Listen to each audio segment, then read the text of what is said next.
Вітаю вас у своєму саду. Знову я Світлана. І ви потрапили до мене у гості під Київ, мій садок. У нас нарешті випав сніг.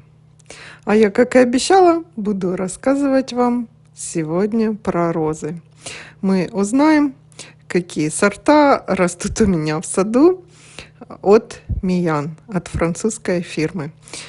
Я не все, конечно, успею описать сорта и показать вам. Буду делать вторую часть видео, но большинство красивых роз мы увидим сегодня. Идемте.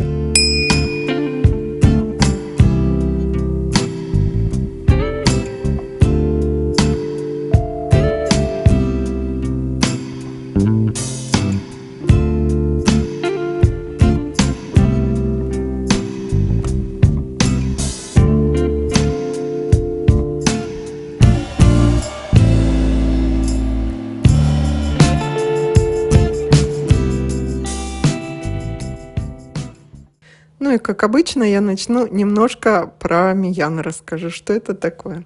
Это самая известная французская компания, которая занимается селекцией и производством роз. Более 12 миллионов роз ежегодно она реализует по всему миру. Каждая третья роза, если так посчитать, которая продается в мире, выращена компанией Миян. Ей принадлежит более 1000 патентов на свои сорта. Экспортирует розы она в 63, а может быть уже и больше, может быть информация устарелая, больше стран получают ее прекрасные цветы. 30% это непосредственно ее селекция роз от продаваемых, а 70% они продают по лицензиям. Я вам рассказывала, так же, как и Барни. Как происходит размножение и селекция роз? Это искусственно опыляются в компании в Миян более 120 тысяч кустов роз. В мае-июне это происходит. Производится до 500 000 посевов, а потом каждый год в течение следующих 10 лет 8-10 отбираются самые лучшие саженцы с самыми показательными характеристиками. Работа кропотливая, долгая, трудная, для того, чтобы мы любовались вот такими красивыми розами. Ну а сейчас узнаем, какие же розы от Миян растут в моем саду. Роза, с которой я хотела бы начать мой сегодняшний рейтинг, это Христофор Колумб. У меня плетистый вариант. Есть еще просто чайно-гибридный Христофор Колумб. Миян, 1991 год, селекция. Приурочили появление этого сорта к путешествию Христофора Колумба в Америку в 1492 году. Очень красивая роза, хамелеон. Почему хамелеон? Видите, как переливается и играет солнце в лепестках и отсвечивает, кроме розового, кораллового, немножко солнечным оттенком. Ярко-оранжевый, с красной такой, с красным реверсом. Но не красным, алым, я бы сказала. Цвет получается перламутровый. Особенно она красива в вечернее время. Она как бы набирает цвет, а потом играет, как неоновая становится. Бутон у нее такой бокаловидный, высокий. Мне нравятся такие розы плетистые, у которых большой чайно-гибридный цветок. Диаметр средний, где-то 12-13 сантиметров. Роза имеет такой небольшой аромат, я бы сказала. Цветет вот такими большими кистями. Плотные жесткие побеги — это кламбер, которые все-таки надо наклонять, когда они еще зеленые, мягче, чтобы не поломали. Роза имеет мировые награды. Куст колючий, лист среднеглянцевый, сильно рослая. Может достигать 2,5–3 метра. Следующая розочка, которую я вам хочу показать, это моя любимица Жанна Моро. В 2005 году Миян нам ее подарил. Роза настолько мне понравилась, что я ее повторила целых 9 раз. 5 кустов на вот этой круглой маленькой клумбе по кругу вместе с подружкой Wedding Bells. Это розовая чайно-гибридная роза. Вот так прекрасно она выглядит летом. Любимая роза. Большой, бокаловидный, густо махровый у нее бокал. Вот так выглядит клумба в начале лета. Она зацветает, не одна из первых. Видите, круглая клумба цветет, а она еще нет. По центру вот такой медовый, я бы сказала, лимонный тон такой появляется в полном распуске. И лимонный у нее аромат. Большой цветок, 14-15 сантиметров. Аромат очень чувствительный такой. Когда она зацветет, вы не пропустите. Среднерослая, немножко, видите, меньше, чем Wedding Bells. Медовая серединка, но это в полном раскрытии. И в зависимости от температуры у нее немножко меняются оттенки. Роза имеет много наград.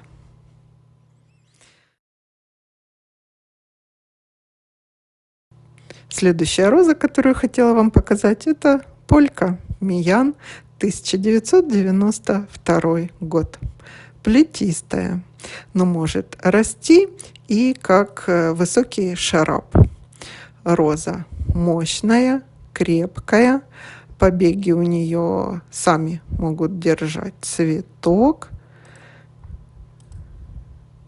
Цветение очень обильное и такими волнами. Больших перерывов нет, но бывают моменты, где она без цветов. Лепестки немного волнообразные, как чуть-чуть махровые, до 50 лепестков в одном бутоне. Кистями небольшими цветет из-за того, что, мне кажется, у нее сильно большие цветы. Аромат средний, такой насыщенно-персиковый, но в вечернее время отливает немножко розовым. Листья темные, красивые, не глянцевые, но такие немножко блестящие. Сорт морозостойкий, растет у меня вот тут при входе на круглый газон. Вместе с другой плетистой розочкой, тоже от Миян, я вам ее покажу. К болезням устойчива, как я сказала, сама себя держит, цветы большие, их можно даже и для срезки в вазу использовать. Цвет абрикосовый с персиковым. Вот такие стрелки выдает. Ну и следующая роза. Вы ее знали. Это мадемуазель Миян, Франция, 2006 год. Обзор этой розы я совсем недавно делала. На канале можно посмотреть в плейлисте про мои розы. У меня 3 куста. Первый растет вот тут возле сосны, которую я формирую. Обычная лесная сосна на газоне росла. Но она не знала, что тут газон будет, просто выросла. И вот розочка Миян вместе с Дэнни Ханом в обнимку дружат. Красивая, имеет аромат тропических фруктов лимона, цветет одиночными или по 3, по 5, не больше кистей. А вот 2 куста, которые растут в другом месте, и они зацветают почему-то немного позже. И первый, и второй раз, в отличие от того первого куста на газоне. Цвет коралловый с розовым. Интересное у нее сложение, узнаваемое. Эту розу не перепутаешь. Рослая розочка. Видите, какая до 1,30 м, 1,5 метров. Если захотите ее в свой сад, рассчитайте правильно место. Устойчива к болезням. Ну, если без обработок, то, наверное, любые розы заболеют, мне так кажется. Я такие опыты не проводила. Обработки в саду есть. Морозостойкий сорт и имеет много наград. Ну а сейчас покажу розочку, которая вместе с полькой украшает мой вход на газон. Это роза Сабрина. Плетистая красавица из сегмента премиальных роз. Чем она красива? Ну, невозможно, да, на нее спокойно даже смотреть. Какая она нежная, как свадебная прямо. Лепестки очень-очень у нее аккуратно и правильно сложены.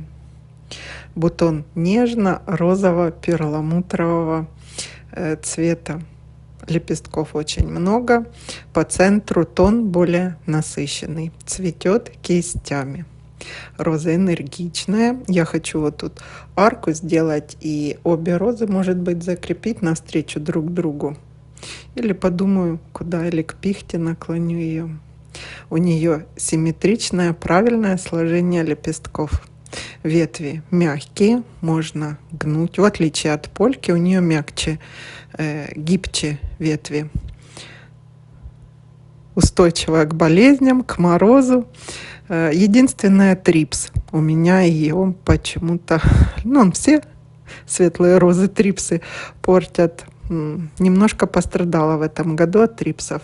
Роза имеет мировые награды, заслуженно. Я думаю, сорт, ну, средне новый. Она не совсем новая, 12-й год, все-таки уже она популярна в мире. Эту розу можно покупать и на арку. Очень она украсит. Она прям торжественно-праздничная такая, нежная. Ну и следующая роза, вот тут прямо возле сосны в другую сторону растет Пьер Карден, 2009 год. Такие розы, я знаю, нравятся не всем, она немного пестрая. Необычная роза. Названа в честь известного французского модельера Пьера Кардена. Бутоны такие темно-розово-коралловые. И штрихи, и вкрапления по лепесткам. При раскрытии полном лепестки светлеют в глубине. И получается немножко вот такой красивый тон. Цветок большой. 12-14 сантиметров. И махровый. Розочка хорошо переносит и жару, и дождь. Благодаря, я вам говорила, дождь переносят розы, у которых плотные лепестки. У нее такой прямо твердый лепесточек. Заворот лепестка мне нравится. И такие остренькие края. Морозостойкая, к заболеваниям стойкая. Когда совсем откроется, немножко видна середина, но не у всех бутонов. Имеет аромат. Куст довольно ветвистый. Это роза чайно-гибридная. Где-то до метра в высоту она нарастает. Ну а сейчас знатная троица. Хотела начать с цикламена Пьер де Рансар. Этот сорт взят в интродукцию от американской фирмы Рек Тамерлин. В 2015 году ее представил миру, а во Франции Миян ее представил в 2017 году. Кламбер. Розочка имеет такие плотные ветви, которые гнутся. Ее можно поднимать как небольшую плетистую.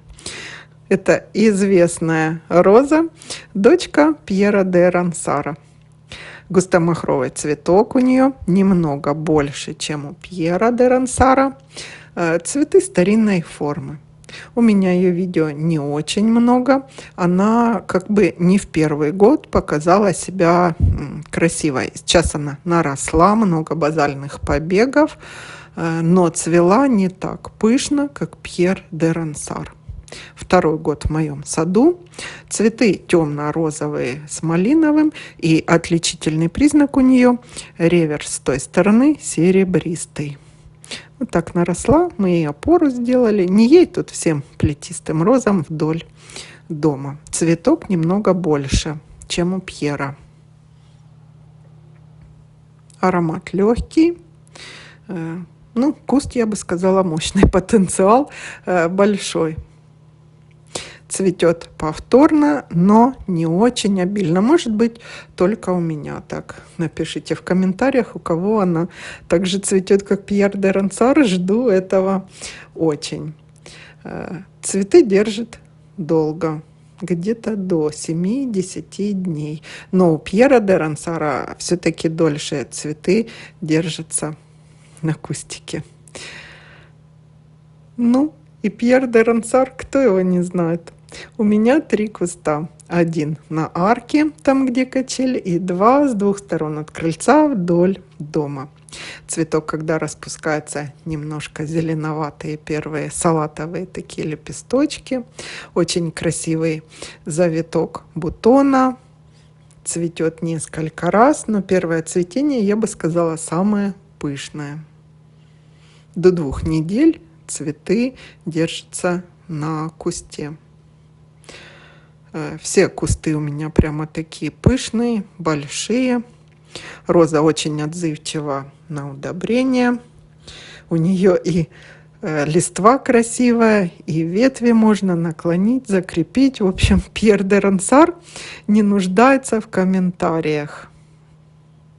Красивая, любимая роза.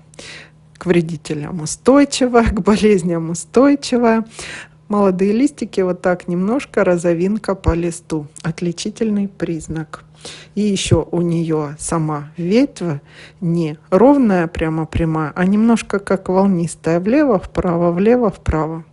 Что еще показательно, это у всех 3 роз. И цикламен, и Пьер, и 3-ю розу сейчас покажу, Палас Рояль.